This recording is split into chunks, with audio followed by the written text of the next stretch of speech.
The masters, Michelangelo, Van Gogh, Modigliani, and others, have found new expression in a program by Irwin School fifth graders called Yakety Yak, The Masters Talk Back. Welcome to This Week in East Brunswick. Stay tuned for more on this story, and we'll resume a conversation with Meg Zanger, Executive Director of the Metuchen-based nonprofit organization Women Helping Women. Women are the fastest growing group of people infected with HIV and AIDS. In New Jersey, women account for 25% of all reported AIDS cases. Here in East Brunswick, members of the New Jersey Women and AIDS Network met at the Hilton for leadership training Friday. Also this week, Judith Lebline is back to say it's not too early to be planning for warm weather.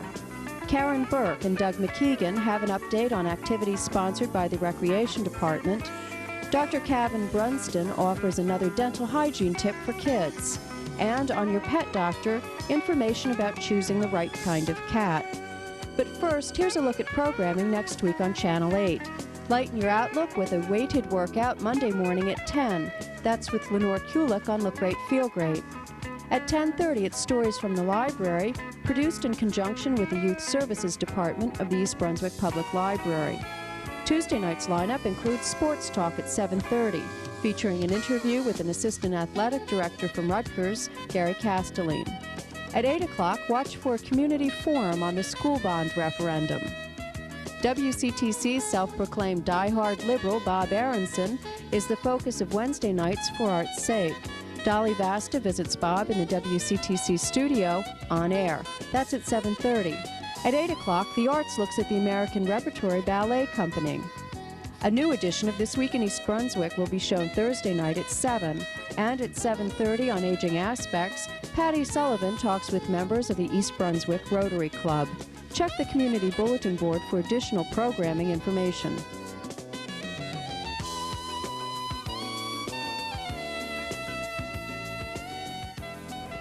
Ooh. The last thing you're thinking about is a summer membership to Crystal Springs. But remember, they're limited. Not only are they limited, right now's the time to register for seasonal membership if you want in at the discount rate. Fees increase in 2 weeks on March 7th. So call the Division of Recreation now at 390-6797. You don't want to be left out in the cold. Hey! Hi everyone. With me today is Doug McKeegan, the Supervisor of Recreation, and as most of you know, I'm Karen Burke. I'm Manager of Recreation for East Brunswick Township. Doug and I would like to just bring you some information regarding some special events that are upcoming in the next couple of weeks that you should place on your calendars, but we thought we'd give you a little bit more in-depth information so that you'll make sure you bring you and the family out to these special events. Doug? The first one is, I can't believe it, but the 6th Annual Community Day at Brunswick Square Mall. That's correct. How about filling everybody in and telling everybody what it's about? And well, Community Day is a day where organizations that give to the community as far as allow people to join up and become involved in an organization, it gives them a day to showcase what they do and to also invite people to join their group. We sponsor it, co-sponsor it actually, with the East Brunswick Square Mall. We hold the event at the mall, and it goes from 1 o'clock to 5 o'clock, and it just gives people the ability to come by, see what all these people have to offer, and they also get to watch some of them perform in different little shows to show what, different things that they have. okay, so we have a program wherein we provide entertainment.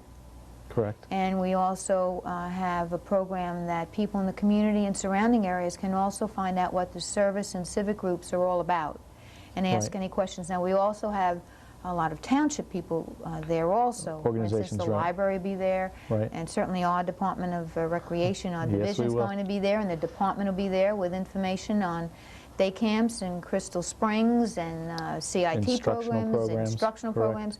So it's just an informational type day. Right. Okay, so let's do the date again. It's Sunday, March 5th. Right. From 1 o'clock to 5 o'clock at the East Brunswick Square Mall. All right, and there's still room for some groups to join in. Organizations to sign up, yes. They can contact me at the Recreation Department. Right, and that's numbers 390, folks, 6797, but I know you know that already. Okay, the next event that we have is that following Wednesday, and it's to be held Right. at the high school. Correct. It has a really big, long name, folks. We just like to call it the Air Force Band, but Doug, give the official name. The official name is Air Combat Heritage of America Band. Wow, what a mouthful. Yes, it is. And they're coming March 8th, as you said. They're from 7:30 to 10 p.m. at the East Brunswick High School. It's a family event. Bring everybody who enjoys music. You're going to have a great time.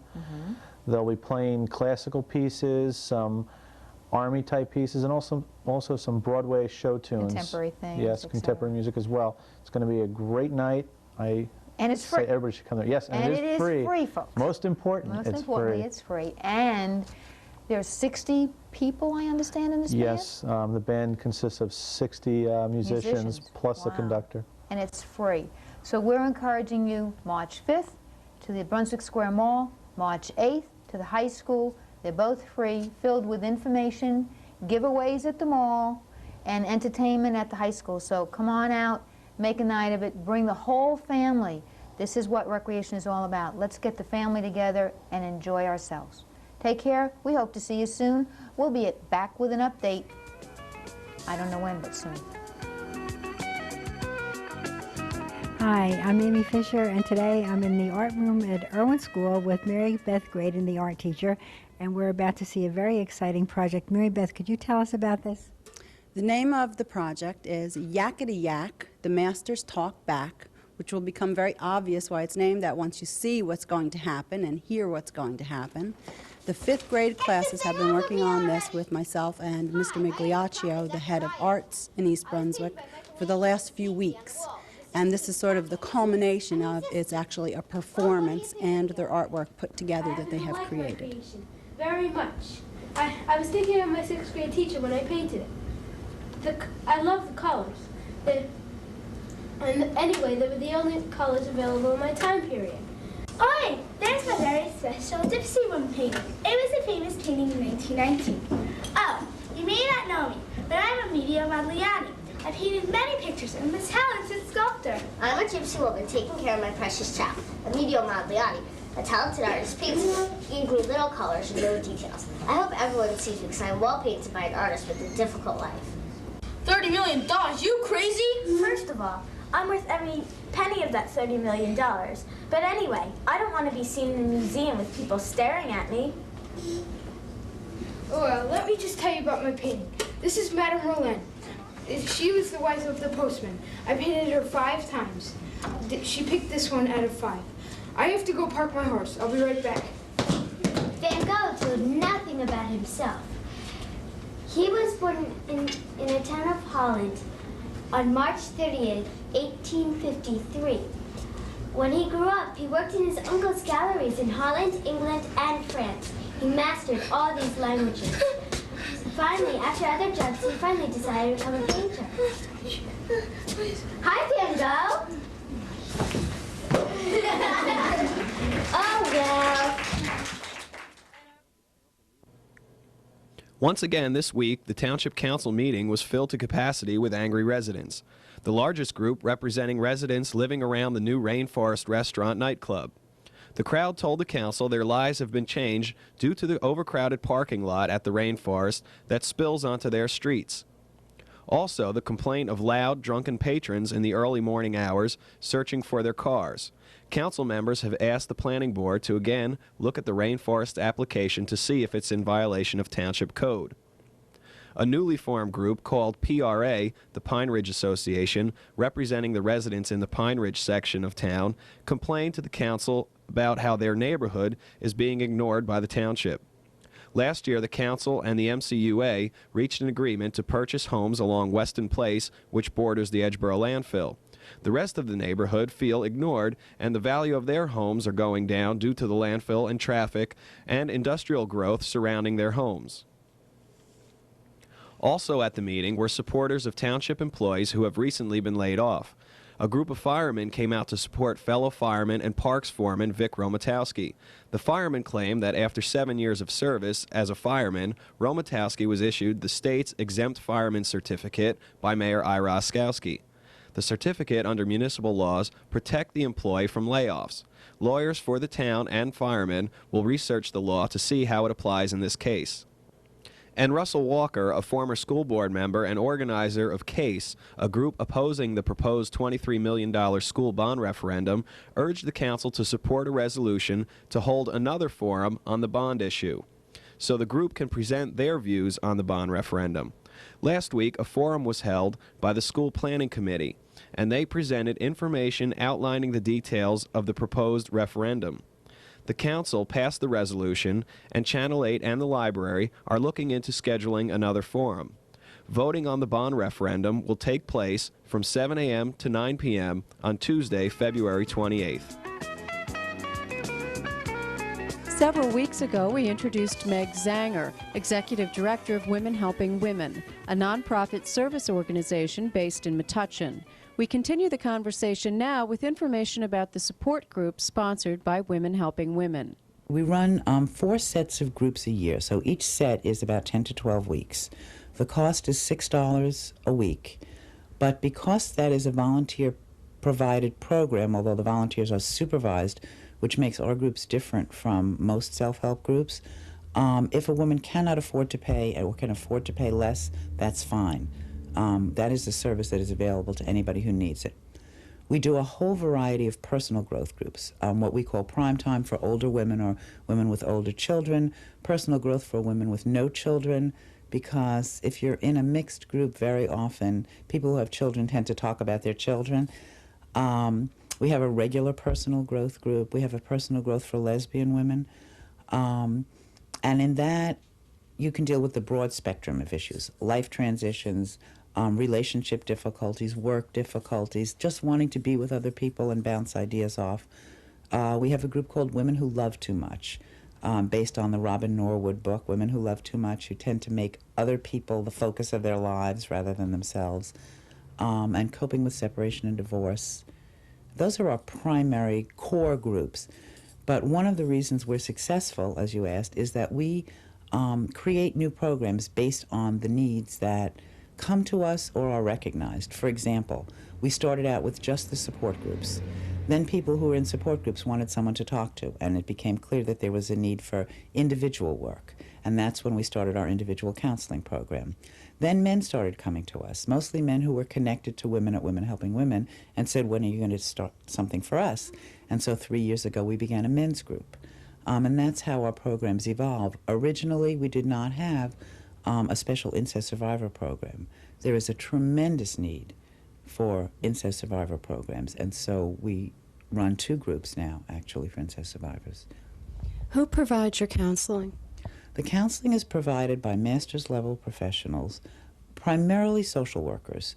And so that's our model. We look at the whole person and the whole person in their environment. A lot of times women tend to think what's wrong or difficult in their lives is because of a fault in themselves, and they really don't understand that women are socialized, just as men are, to behave in certain ways, and that can sometimes be destructive, or that you've developed certain patterns to cope with things from your past that may not be working for you today.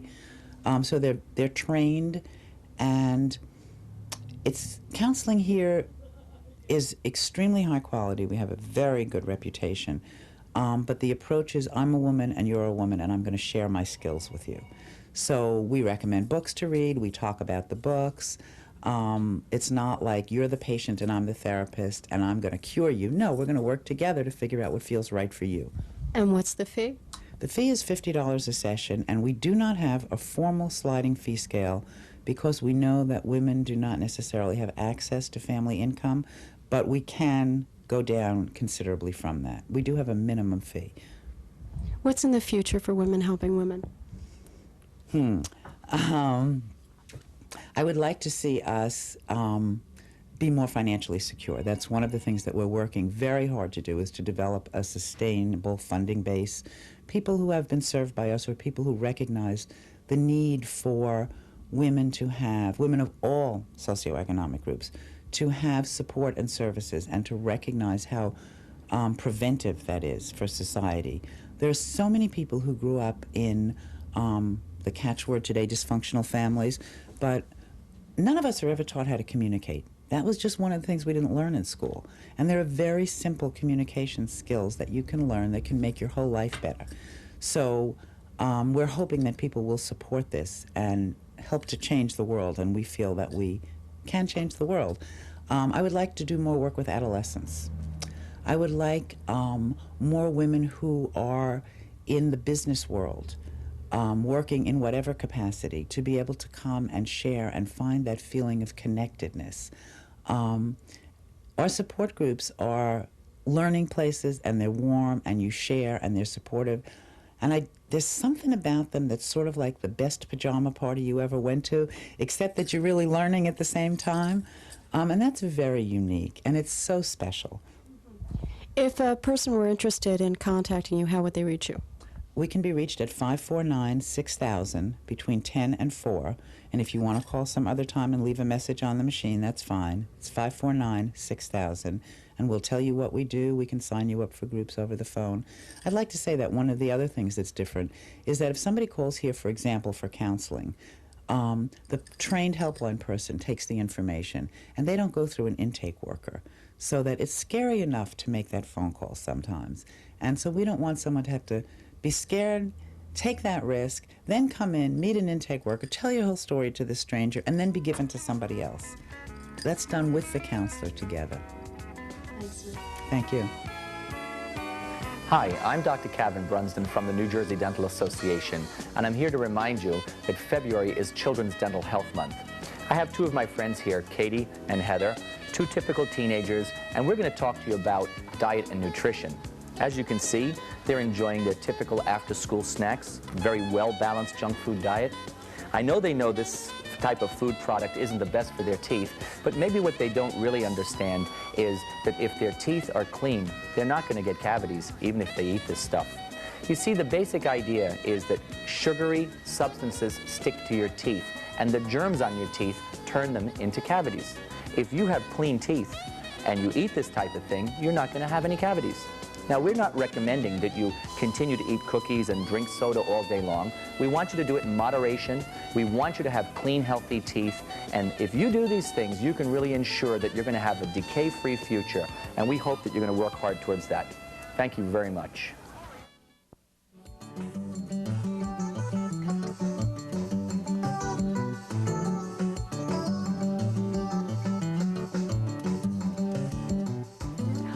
Welcome back once again to The Pet Doctor. I'm Dolly Vasta, and my co-host is... I'm Dr. Brian Johnson from the Cranberry Veterinary Hospital in East Brunswick. Good, for a moment there, I thought you almost forgot who you were. Anyway, yeah, it was close. Let's continue. Last week we talked about picking a dog. Now, before we have every cat fancier, including Sandy over there behind the camera, and I get some strange-looking shots, let's talk about adopting a cat for a pet. Okay. All right? Cats, well, as you probably know, I have 5. And cats make wonderful pets. They're easily as affectionate as a dog. They don't require walking, a litter pan in the house. Today, there are more types of cats than you could even imagine, up over 75 different types. There's all shapes and sizes. They make wonderful pets with only a limited amount of work.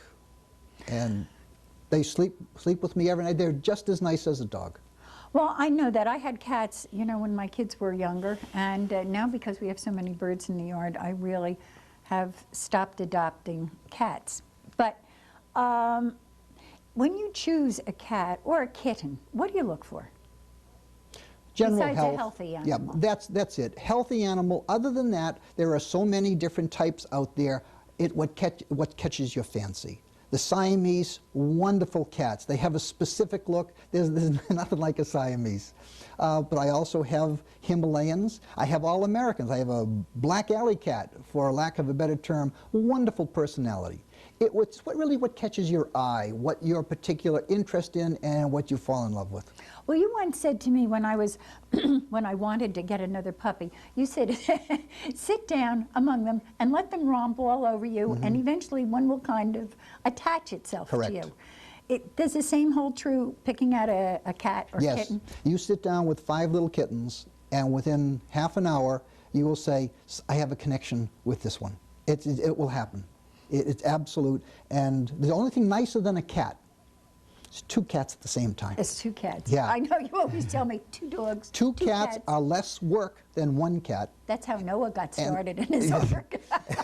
Yes, and they keep each other company and they do well. But if people have allergies to cats, we have lots of other things today. Birds. Birds. Right. Birds are the fastest growing pet in the United States.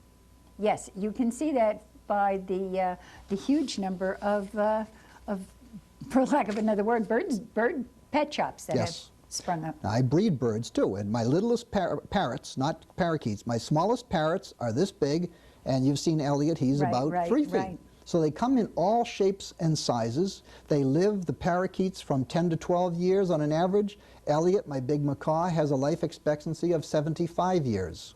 What about cockatiels? Cockatiels, wonderful pet, probably the most popular bird. Well, that's one that I was telling you before that we have. They're even beating out the parakeets now. Canaries have fallen down. Cockatiels are probably the fastest up-and-coming bird, but then you get into the cockatoos, the parrots that talk. They not only will they remember words, but whole songs.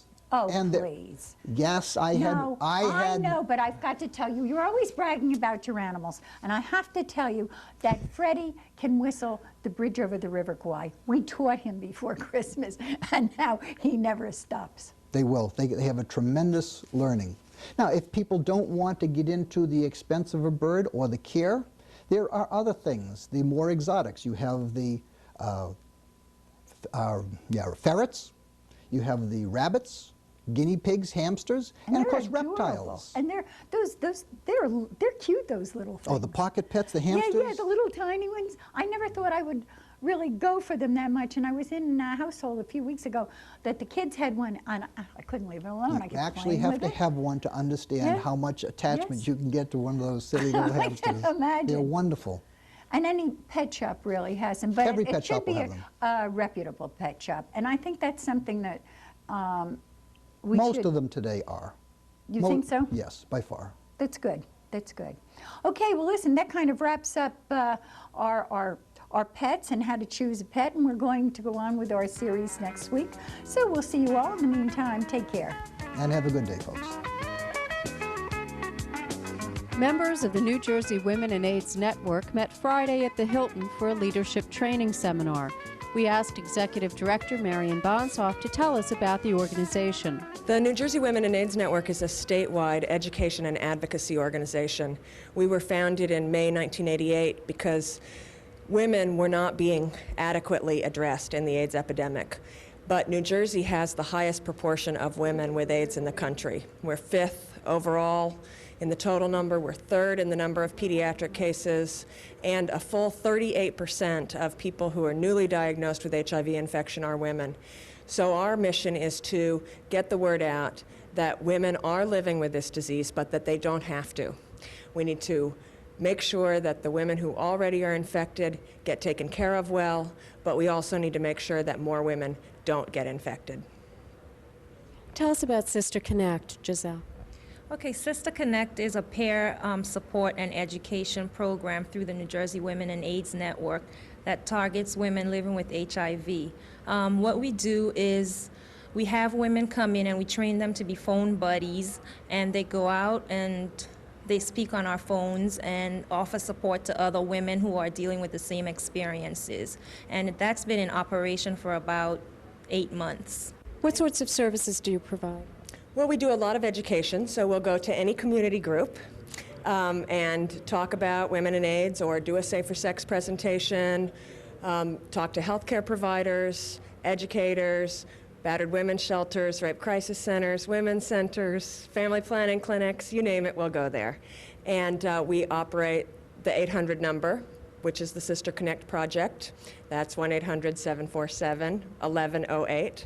We also operate Project ACT, which is a leadership development and skills building program for women working in the field of HIV and AIDS and women living with HIV. And we're having a conference right now upstairs, a training session.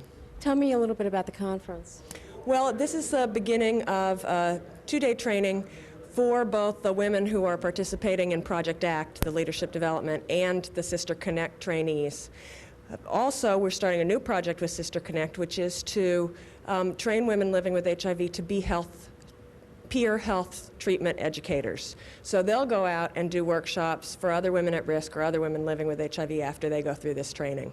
We're a membership organization, so we're over 600 agencies and individuals throughout the state belong to the New Jersey Women and AIDS Network. So we operate a statewide referral service. And rather than duplicating the services that our members provide, if somebody's looking for a support group, for example, or a meal delivery program, we'll refer them to one of our members who already provides that service. And that way we can stay focused on education and on policy analysis and influencing the direction that things are going.